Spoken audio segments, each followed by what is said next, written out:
সবাই বাকি সবাই করতালি দিয়ে আমাদের এই দরবারে তৃণমূল আছে রোজই। লড়াইয়ের আর এক নাম অগ্নিকন্যা মমতা ব্যানার্জি। নব কলেবরে শুরু হবে রাজনীতির নতুন অধ্যায়। বাংলা মায়ের অন্তরাত্মা সেনাপতি অভিষেক বন্দ্যোপাধ্যায়। দিদি আমাদের অগ্নিকন্যা, সাক্ষাৎ দেবী মূর্তি। সেই দেবীরই স্নেহধন্য দাদা অরূপ চক্রবর্তী। দিদির উন্নয়নে এগিয়ে বাংলা। বিরোধীরা জবু থবু, সুখে দুঃখে হাত বাড়ালে পাশে থাকেন ফাল্গুনী সিংহ বাবু।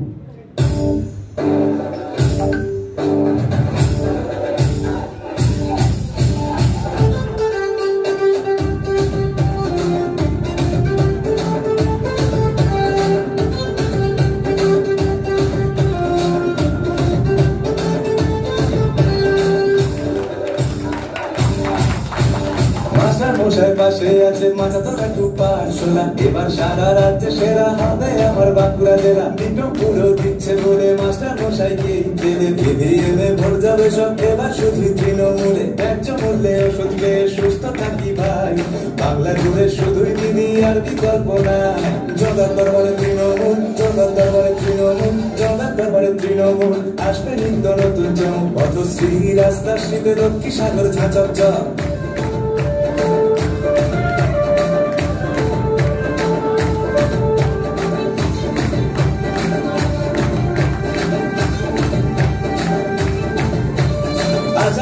জয় জগন্নাথ কিংবা জয় জোহার, জয় গারাম পাশে আছে জোড়াফুল সবার। কেন্দ্র নাদিক ভয় কি মোদের দিদি আছে ভাই, বকেয়ার সাথে 50 দিনের কাজ পাবে সবাই। দুবরাজপুরের মা বোনেদের লক্ষ্মী ভান্ডারী বল, স্বাস্থ্য আর শিক্ষাতে গিয়ে আমাদের অঞ্চল। জগার দরবারে তৃণমূল, জগার দরবারে তৃণমূল, জগার দরবারে তৃণমূল। আসবে নিত্য নতুন চমক, দেখো আলো শীতের জ্বর হলো সিংলা পাল ব্লক।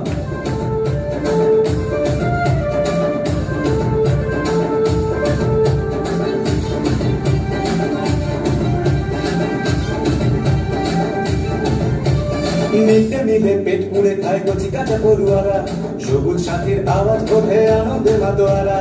কন্যাশ্রী রূপশ্রী কৃষক বন্ধু ভাই, মন্ডল গ্রাম জুড়ে দেখো পেয়েছে সবাই। ন্যায্য মূল্যে ধান বিক্রি আজ কৃষকের অধিকার, দুয়ারে রেশনে খাদ্য সাথী তৃণমূলের অঙ্গীকার। জগার দরবারে তৃণমূল, জগার দরবারে তৃণমূল, জগার দরবারে তৃণমূল। আসবে নিত্য নতুন চমক, পথশ্রীতে নতুন রাস্তা পেল সিমলা পার ব্লক।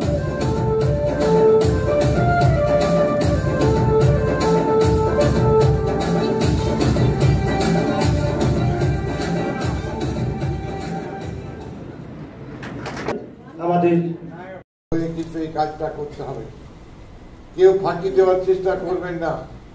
মনে রাখবেন আগামী দিনের সংগ্রামটা বড় সংগ্রাম, সেই সংগ্রামে আমাদের জিততে হবে। ভারতবর্ষকে স্বাধীনতা দেওয়ার জন্য নেতাজি সুভাষচন্দ্র বোস একদিন বলেছিলেন, ব্রিটিশের শৃঙ্খল থেকে ভারতবর্ষকে রক্ষা করার জন্য যখন কঠিন পরিস্থিতি, মহাত্মা গান্ধীর যখন একটা আন্দোলন চলছিল, সেই সময় তিনি মনে করেছিলেন যে ব্রিটিশের সঙ্গে লড়াই করলে তাদেরকে শুধু আবেদন নিবেদন করলে চলবে না, তার জন্য একটা বৃহত্তর আন্দোলন দরকার। সেদিন নেতাজি সুভাষচন্দ্র বোস কিন্তু বলেছিলেন, কদম বাড়া একবার তোরা রুখ দাঁড়া, ধার কিপান কিষান খাড়া, কদম বাড়া। এই বিজেপিকে যদি ভারতবর্ষ থেকে বিতাড়িত করতে হয়, তৃণমূল কংগ্রেস কর্মীদেরকে সেইভাবে শপথ নিয়ে মন্ত্র পাঠ করতে হবে, কদম বাড়া একবার তোরা রুখ দাঁড়া, ধার কিপান কিষান খাড়া, কদম বাড়া। এই শপথ নিয়ে আমাদের ময়দানে নামতে হবে। অনেক ঘাত প্রতিঘাতের প্রচেষ্টা হবে, কিন্তু মানুষ যদি আমাদের সঙ্গে থাকে, কোনো বাধা আমাদেরকে অতিক্রম করতে পারবে না। বিভিন্ন ছলনা, বিভিন্ন প্রলোভন, বিভিন্ন ধরনের অপপ্রচার এরা করার চেষ্টা করবে, গুজবে কিন্তু কেউ কান দেবেন না। আমরা গ্রামে গঞ্জে শুনি, ভোটের সময় বিভিন্ন ধরনের অপপ্রচার করে, পয়সা ছড়ানোর চেষ্টা করে, দলীয় কর্মীদের মনোবল ভেঙে দেওয়ার চেষ্টা করে। এর থেকে কিন্তু আপনাদেরকে বিরত থাকতে হবে।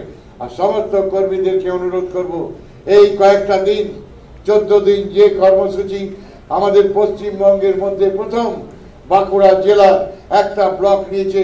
এটা যদি আপনারা সাকসেস করতে পারেন, এই আওয়াজটা সারা পশ্চিমবঙ্গের বিভিন্ন ব্লকে ব্লকে এইটা পৌঁছে যাবে এবং আমরা আরো দৃঢ়তার সঙ্গে কাজ করতে পারবো। ইতিমধ্যেই আমাদের সরকার জন্ম থেকে মৃত্যু পর্যন্ত মানুষের জন্য অনেক পরিকল্পনা করেছে। আমরা সিমলাপাল ব্লকে একটা বিধায়ক হিসাবে, যেখানে আমাদের এমপি 25 কোটি টাকা পেয়ে একটা কাজও সিমলাপাল ব্লকে করতে পারেনি, আমরা সেখানে অল্প পয়সা পাই 70 লক্ষ টাকা। বিধায়ক হিসাবে আমি রাজ্য সরকারের কাছ থেকে 115 কোটি টাকা আপনার তালডাঙ্গা সিমলাপালের রাস্তা চওড়া করে নতুন রাস্তা আমরা শুরু করে দিয়েছি। আমরা শুরু করেছি মন্ডল গ্রামের দুটো বড় বড় রাস্তা, একটা 19 কোটি টাকা খরচা করে রাস্তা তৈরি হচ্ছে। একটা খুব প্রয়োজন ছিল, আমি পরিশ্রান ছিলাম, 4 কিলোমিটার রাস্তা বহুদিন ধরে খারাপ, মানুষ চলাফেরা করতে পারে না, রাস্তায় ধুলো উড়ে। সেই গ্রামটায় 4 কিলোমিটার রাস্তার জন্য আমরা 4 কোটি টাকা ব্যয় করে রাস্তার কাজ শুরু করতে পেরেছি। রাস্তাটার নাম অডরা থেকে পড়াশুর। আর 19 কোটি টাকা যে রাস্তার কাজ আরম্ভ হয়েছে সিমলাপাল স্কুল মোড় টু অডরা মোড়, এই দুটো রাস্তা। আরেকটা রাস্তা আমরা করেছি কোন জায়গায় দুবরাজপুর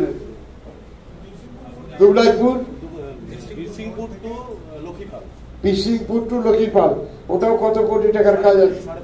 5.5 কোটি টাকার কাজ আরম্ভ হয়ে গেছে। এই কাজগুলো ছাড়াও আমরা পথশ্রীতে আরো অনেক কাজ করছি, আরো অনেকগুলো প্রজেক্ট স্যাংশন হয়েছে। বাঁকুড়া সুজলাং সুফলাং আমরা সিমলাপালের মুখে পাবো। আমরা পানীয় জলেরও ব্যবস্থা করছি, বিভিন্ন জায়গায় পানীয় জল যাচ্ছে।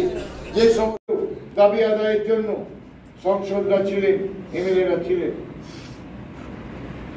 দিল্লিতে মন্ত্রী পালিয়ে গেল, কেন্দ্রীয় মন্ত্রী দেখা করলো না, দিল্লি পুলিশ কয়েকজন এমপি তিনি দেখা করলেন। বাইরে আমি রাজনীতি জগতে যখন এসেছিলাম, আমি মনে করে বললাম যে ঠিক ডিসিশন নিয়েছিলাম যে যদি রাজনীতি করি, কোনোদিনও বাংলার মানুষের জন্য যদি কাজ করি, তাহলে মমতা বন্দ্যোপাধ্যায়ের সাথে থাকবো, তৃণমূল কংগ্রেসের সাথে থাকবো। আমার গর্ববোধ হলো আজকে নিজেকে তৃণমূল কংগ্রেসের কর্মী বলে। তাই সেই মানুষগুলোর মুখে হাসি ফোটানোর জন্য আরেকবার মাননীয় মুখ্যমন্ত্রী মমতা বন্দ্যোপাধ্যায়কে ধন্যবাদ। এবং আমাদের নেতা অভিষেক বন্দ্যোপাধ্যায় যেভাবে তিনি একেবারে আমাদের প্রত্যেককে মানুষের পাশে পাশে থাকার জন্য যেভাবে গাইড করছেন, আমরা তাকেও ধন্যবাদ জানাতে চাই। আপনার গাইডেন্স আমাদের জন্য সত্যি আমাদের দরকার, যাতে মানুষের পাশে থাকতে পারি, বাংলার পাশে থাকতে পারি, বাঁকুড়ার পাশে থাকতে পারি। সকলে ভালো থাকবে, এই বলে আমি আমার ক্ষুদ্র বক্তব্য। খেটে খাওয়া গরিব মানুষগুলোর কষ্ট আর না দেখতে পেরে শেষে আমাদের একটা অভিনব উদ্যোগ নিয়েছে পক্ষ থেকে, এবং সেই 100 দিনের কাজের টাকা যারা খেটে খাওয়া গরিব মানুষেরা কাজ করেছেন, কিন্তু তারা তাদেরটাও বকেয়া রয়ে গেছে, বঞ্চিত হয়ে রয়েছে। সেই আমার মনে হয় আমার বেশি কিছু আমরা কৃতজ্ঞ, আমরা ধন্যবাদ জানাতে গেলে মেয়ে হিসেবে, মহিলা হিসেবে, নারী হিসেবে অনেক টাকা, মানুষের কাজের টাকা, মানুষের পরিশ্রমের টাকা, মাথার ঘাম পায়ে ফেলাটা কেন্দ্র যেগুলো করা হয়েছে, যেখানে আমি এখনো যেতে পারিনি। সকাল থেকে বুথের খোঁজ খবর নিচ্ছিলাম, কাড়াকাড়ি লেগে যাচ্ছে, ফেস্টুন পাঠাও, লোক জমা হয়েছে, নাম নথিভুক্ত ঠান্ডা নিয়ে চলে যাও। আমি শুনলাম তালডাংরার কয়েকটা অঞ্চলে সাজিয়ে একটা অধিবেশন হতো। আজকে সিমলাপালের অধিবেশনটা ঠিক তাই, সমস্ত কর্মীরা উপস্থিত আছেন, সিনিয়র লিডাররা আছেন। আপনারা যে শপথ নিচ্ছেন আজকে যে আমাদের এই অধিবেশন থেকে, আমি বলছি যে পশ্চিমবঙ্গের মধ্যে আমরা এমন একটা ব্লকে আজকে উপাধ্যায় আছেন, আমার জেলার সংখ্যা থেকে আমাদের সিনিয়র লিডার, আমাদের কর্মসূচিটা খুব অভূতপূর্ণ কর্মসূচি। আমরা এটা সাকসেস করতে পারলে 1,20,000 মানুষের দরজায় পৌঁছতে পারি। এটা খুব অভূতপূর্ব কর্মসূচি নিয়েছে ব্লক থেকে। যদিও এটা কঠিন, কিন্তু এটা করতে হবে। আমি ঘুরে আসছি বাকি জায়গায়। আচ্ছা, আর বলছি আজকের এই কর্মসূচিতে বক্তব্য রাখার সময় অভিষেক বন্দ্যোপাধ্যায়কে নেতাজির সঙ্গে তুলনা করলেন, দিল্লি চলো ডাকের কথা উল্লেখ করে। দিল্লি চলো ডাকে নেতাজি সুভাষচন্দ্র বোস যেমন ডাক দিয়েছিল অত্যাচার ব্রিটিশের, ঠিক অনুরূপভাবে অত্যাচার হচ্ছে সারা ভারতবর্ষে। তার জন্য তিনি দিল্লি ডাক দিয়েছিলেন বাংলার দাবির ভিত্তিতে। বাংলার যে দাবি সেই বঞ্চনা, তার ভিত্তিতে অভিষেক বন্দ্যোপাধ্যায় দিল্লি ডাকও দিয়েছিলেন, দিল্লি গেছিলেন এবং সেই আন্দোলন হয়েছে।